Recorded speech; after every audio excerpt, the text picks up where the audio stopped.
At the worst, in the summer of 2006, I even thought, okay, the only way through the pain is to end it.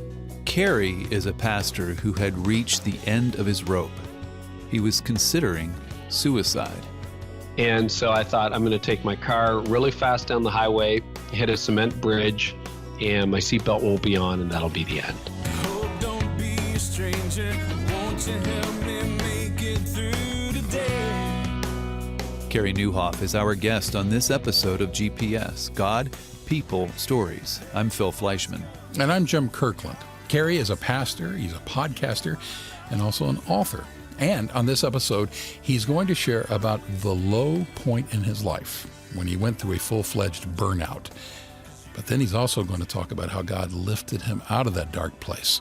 Plus, Billy Graham will share about depression. I've learned from experience never to accept the verdict of a depressed moment.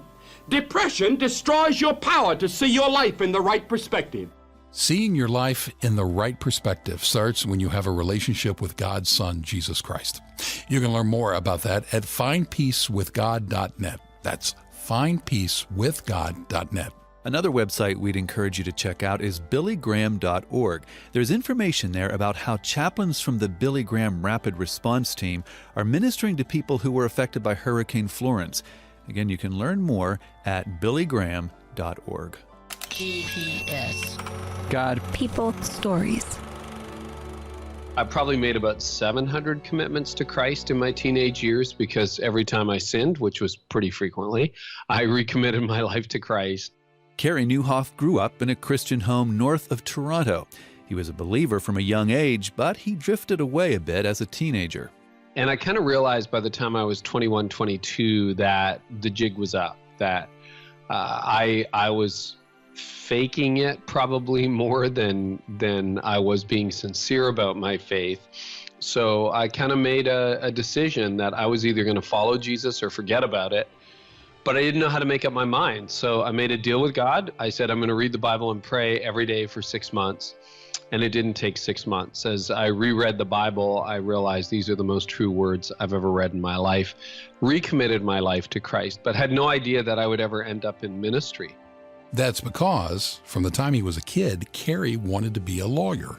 Whatever needs to be wrong with you at the age of 8 to want to be a lawyer, all that stuff was wrong with me. So I followed my dream into law school. And because I had recommitted my life to Christ, was trying to figure out, okay, ethically, how can you be a Christian lawyer? Kerry met some other law students who were Christian, and together they got to discuss some of the answers to that question. But Kerry says the best part of the law school experience was meeting his wife. She and I were in the first year together, and we got married partway through law school. But probably the biggest surprise was in between first and second year law, I experienced a dramatic call to ministry. God showed me a picture of myself 20 years in the future. I was 44 in my mind, anyway, in that vision, and very successful on the outside, but spiritually bankrupt on the inside. And I knew there in that moment that law was not for me. But Kerry wasn't sure what to do with this newfound revelation. At the time, he was working for a law firm in his hometown, and as he stared out the window, he could see his childhood church. And the only part of the church you could see from the law firm window was the pastor's study. And I knew the church well enough to know that's what it was, and I felt this voice say to me, you should be in there. I thought, what? Like, that doesn't make any sense at all. But I'm not going to do law. I'm going to do that instead, ministry. And I went to pick up my then almost fiance after the day was over, and we were driving back to my parents for dinner.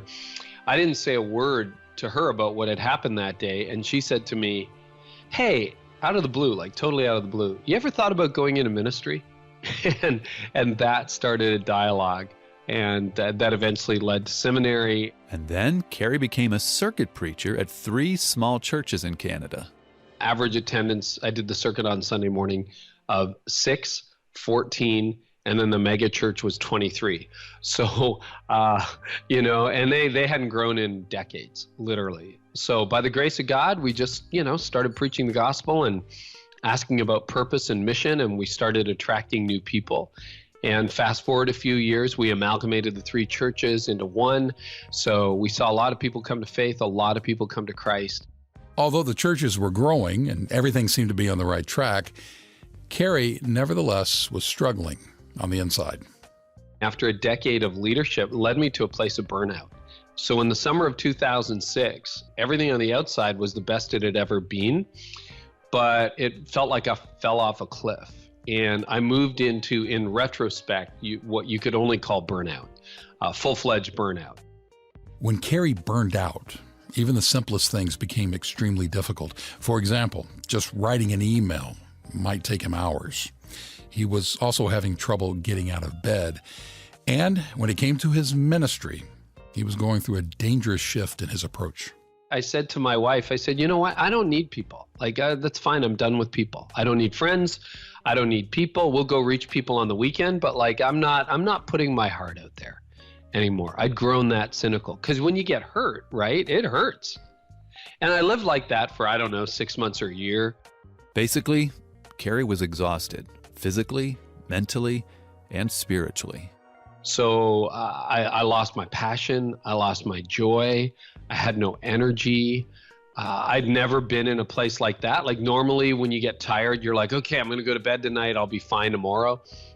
Sleep didn't make it better. Vacation didn't make it better. And I call it like falling off a cliff, because if you've ever fallen off a cliff, we'll go cliff diving sometimes in the summer by a lake.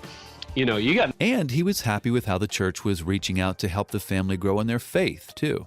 They started bringing their grandkids and nieces and nephews to church. And so we had seen them as part of our faith family for about 4 or 5 years. But then one day during a church luncheon, the family got upset about something and stormed out. And said, you guys don't care anymore. You haven't done enough for us. Well, I was dumbfounded, because in my first few years of ministry, there was honestly no family we had done more for than them. And so I chased them out the door, and I'm like, hey, what's going on? And we talked about it in the parking lot, and I tried to make it better. I'm like, listen, I don't want to sound, difficult, but I don't think there's anybody I've spent more time personally with. We tried to invest in you guys, and it wasn't enough. And he was mad, and he, pushed his family in the car, drove off, and there's no happy ending to that story. And I'm like, what on earth just happened?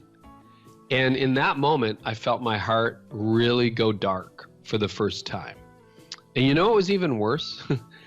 The next time I saw somebody who was maybe struggling economically come into the church, my first thought was, oh, I know how this ends.